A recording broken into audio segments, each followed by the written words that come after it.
Y'all, return home has been a hot topic on Facebook lately, so I'm here to talk to you about the difference between terramation, what we do here, and green burial. And I want to preface this by saying that most people don't choose return home because we're a greener disposition method than maybe a traditional funeral service or cremation. They choose us because the process is gentle and it's slow and passive. For terramation, we place somebody inside of a vessel with a mixture of straw, alfalfa, and sawdust. And yes, we are in a warehouse, and yes, the person is contained within a box. What happens over the next 30 to 60 days is their body completely transforms and breaks down in an optimized environment. And when they're ready to go home, we return families composted remains. We call them terramated remains, and they can be used in memorial gardens and to enrich really anything that soil would benefit from having nutrients added to it. Because ultimately our bodies are full of things like carbon, magnesium, calcium, and phosphates, things that the soil absolutely love.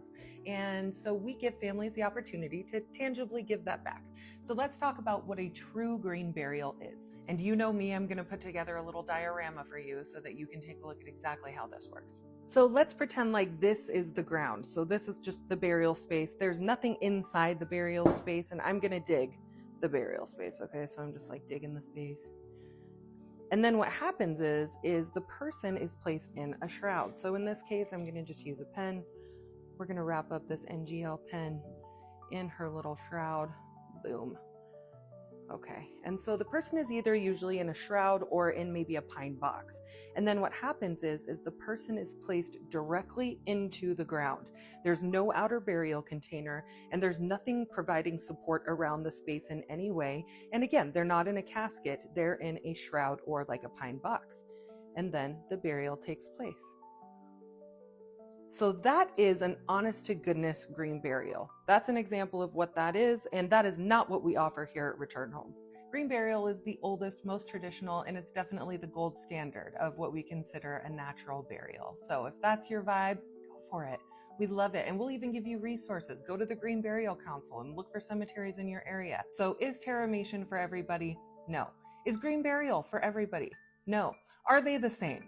Absolutely not, no. But Return Home offers a natural breakdown of the body that's unprovocated and just based on beautiful science that was done by our composting PhD, John Paul, in honor of someone that he lost.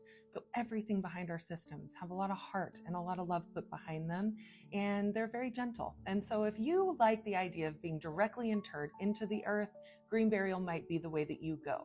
If you like the idea of your family having something tangible and not holding up space in perpetuity, terramation might just be for you.